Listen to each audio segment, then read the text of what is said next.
is Amira. This is the first episode of grad school series. Who knows what I'm going to name it? So basically, I'm just going to talk about my grad school experience, applying to grad school, what grad school be like, all these different things. So this first episode is just about why grad school and then what program to do. So just to give you some background, I'm a senior at University of Maryland College Park. I major in psychology and family science. My passion has been mental health for a long time. I knew going into college I wanted to do something with psychology. I didn't know what. And then once I started, I was like, oh, I'll do marriage family therapy.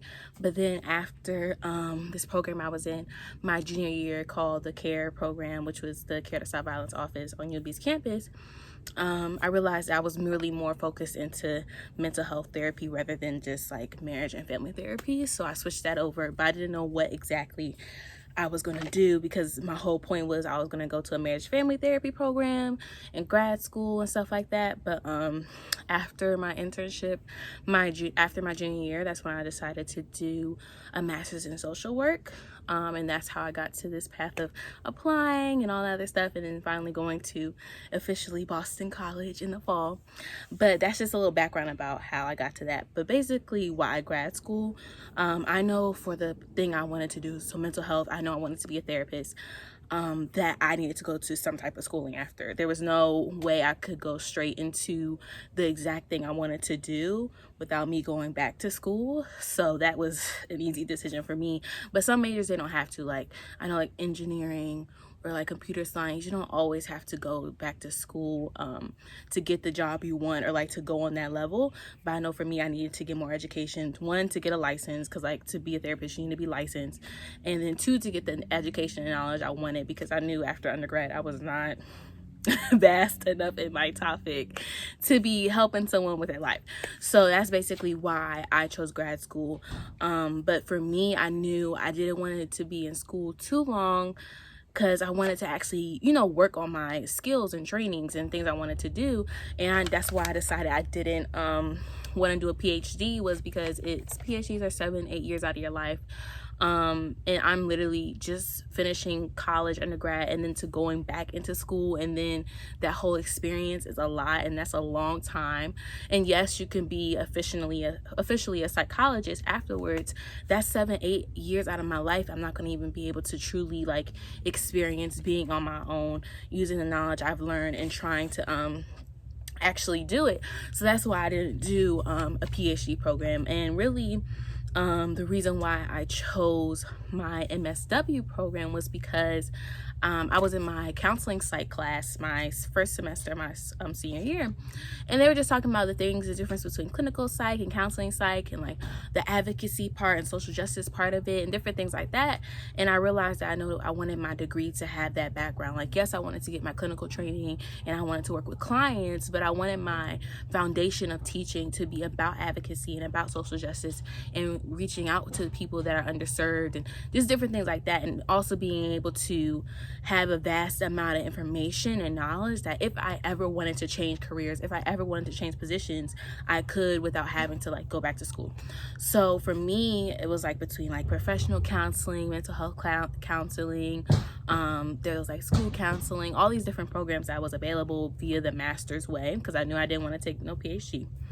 But it wasn't really fulfilling everything. At first I really wanted to do dance therapy as well, and they had like these professional counseling and dance therapy programs, but still didn't quite fit everything I wanted. And I really wanted to make sure I got my mental health training and trauma training, because I'm really passionate about like trauma informed training and approaches and doing therapy that way. And that's why I was like, okay, maybe I need to look a different way. And then my internship in my junior year, I worked in an outpatient mental health clinic, and I worked with different people who were therapists who just graduated from their master's program. Actually, someone was a LMSW, which is licensed master social work, which is the license you get after you graduate from your master's program. And I was just talking to her what I wanted to do, and she was like, you should really, look at MSW. You should really try it. And I was like, really? Because, I had my own stigma about MSWs. I was like, oh, I don't want to do social work. I don't want to do that, like all this other stuff, like the stereotypical what social work is. But then I started to research and looked at what MSW included and looked at different programs. And really, when I started to looking at that, I saw that it had all the things I wanted. Like, some schools had the trauma approach in every single one of their classes. They made sure that you knew how to diagnose and assess, and that you learned also the DSM, but also like the other ways you can diagnose someone and also help them in different ways, and thinking of not just the individual, but also the outer community and the environment that affects them, which was really important to me, that it's not just focused on individual things, but also thinking about the conditions that lead to someone to be that certain way. Because you can help someone in a client session or whatever for that one thing, but if they go back to the community that they caused them to have those issues, then it's the same revolving cycle. But one thing I loved about the MSW was it also factored in the individual, but it factored in the communities and the environment and the institutions and the systems that all played a part in it as well. So that was why I chose that program. And I knew at the end of the day, as I started to look back at like, what are my major goals? Yeah, yes, I want to be a therapist, but what is my other top goals? I know one day I want to have my own clinic, and that means being an administrator and learning how to do that. And that's what I loved about the MSW, was it had the clinical part, but also I had that macro part. Like, I will have that macro foundation. I can get different trainings to like, how would it be being an administrator? How would I be the outreach program coordinator? Like, all these different things that I wouldn't have gotten in a different degree. So that was really the main reason why I chose that. And then also I looked out because MSWs do not need a GRE, so I was very happy about that. But in the future, that's what I'm doing right now. I know it's 2 years, and then I'm going straight into my work experience, and then I get my 2 to 3 years to get my clinical license, and then I can go on from there. But that's what I really liked, was I was able to have that specific knowledge I wanted, but also able to get all these different aspects of life, that if I ever wanted to change anything, if I ever want to switch up my position, if I ever want to take a break from therapy, because that is a lot to be working with the client individually, multiple clients at one time, that I can do that and I'm not limited by my degree. And that's one thing I would say, like, one of my major tips is, if you're going to a master's, making sure you're doing it for you and you only, because at the end of the day, you have to be able to be okay with what you're going to do. And also just thinking about what is actually going to do for you. Like, are you just doing it because it's going to get you more money? Are you doing it because you want to get more knowledge? Like, what is the reason for doing it? So I would say that's a major thing as well, just to be thinking of when it comes to a master's program. But I'm also open to getting a PhD. I know if I was getting a PhD, I would get it in counseling psych, just based off the experience I had. But if I was getting a PhD, it would be like a while from now because I need to live life, okay? But also the reason why I went straight into my master's is because I know myself, and school has been a challenge, okay? It's a lot of work, it's a lot of sacrifice, and there was no point of me taking a break, because either way I had to go back to school to get the license that I wanted. And me taking a break would, I get more experience, but that really doesn't change anything for me exactly. So that's why I went straight into my master's program. But it's really up to you. If you're the person that you're like, it's been too much, I need a break, take that gap year, get your experience, enjoy yourself, travel, please. Because one tip I got from someone who I was talking to from the actual school I'm going to in the fall was like, please take your break, take your vacation before you go to grad school, because once you start grad school, that's starting the rest of your life and it doesn't stop.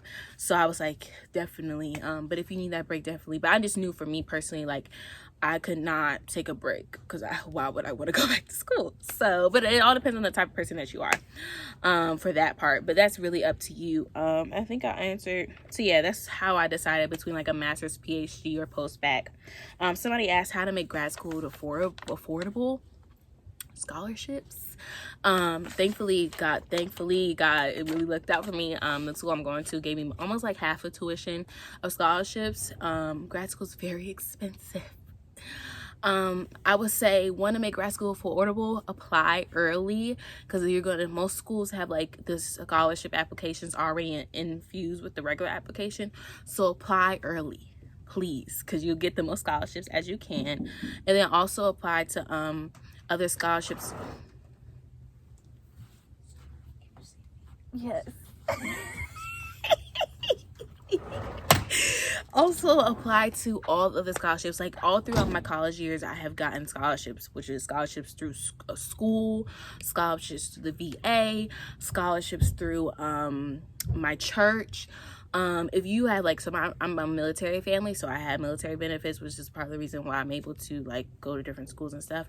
But apply to scholarships at your church, apply to scholarships at fraternities and sororities. They have scholarships to in organizations. Like me being a minority woman, I know there's a lot of organizations that are pushing for minority women in mental health or engineering or medical or English, or there's so many different organizations that are their mission is to advance people like me or like yourself. So just look for those organizations. There's so many scholarship websites. I know like CQ offers scholarships, like Wells Fargo, Coca-Cola. Like I know there's big scholarships from like big companies. I would just apply to all those to make it affordable, but also just thinking about what you're willing to pay. Like me myself, I was like, you know what, because I don't have any debt leaving undergrad, but I was like, you know what, if I have to take loans, I have to take loans, and that's fine. But I just don't want to take over $30,000 in loans. That's why I told myself I don't want to do no more than 30. It's too much.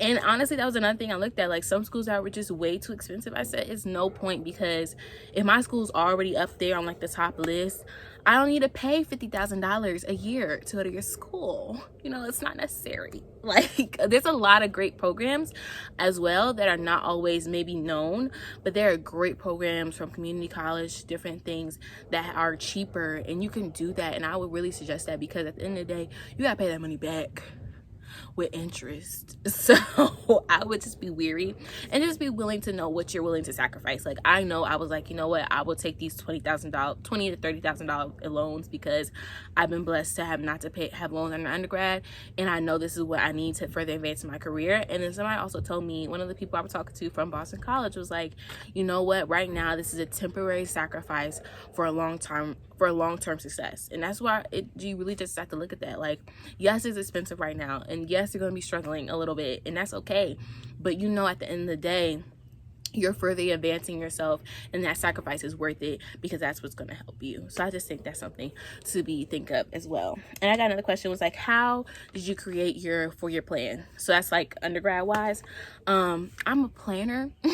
So I was planning my 4-year plan when I started freshman year. I know they had like a little workshop at orientation or whatever, and they gave us like what each major, like what's your major and what you're expected to do for the next 4 years.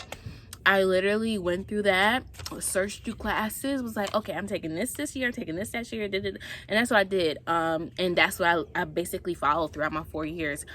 Did I change it up? Of course, some things switched over and switched it up a bit, but literally I took the time out to look at what I needed to do to graduate, looked at what classes was available, because I know all schools have like oh, this is available spring, fall, whatever. I looked through that, wrote down the classes that I needed, wrote down like what gen eds or whatever I needed each semester. I wrote it down, gave me options, and that's what I followed for my 4-year plan. It really was my own doing, to be honest. Like my first 2 years, I didn't even know that there was a psych advisor. I just went to my school advisor, like the big school that my major was under, but it really was my own doing. I just looked at the documents they gave me about what was suggested, went through the websites, was like, okay, I could do this, and that's how I created my 4-year plan. But yeah, that's how I did that. I'm a planner, so it worked out for me. But also, I would just say, look on the websites, print out the little documents they give you about your 4-year plan, and just go ahead and just take out classes, figure out what gen eds you want to do. And then also just thinking long term, like it was naturally built in that my sophomore years, sophomore year I took like freshman year I took 7 classes, sophomore year I took 6, junior year I took 5, and then senior year I took 4 per semester. I think that's a great way to do it, because now as a senior, I could not be taking 6 classes. I could not deal with that. I'm struggling right now. I don't know about anybody else, but this corona, this online schooling, Zoom University, not it.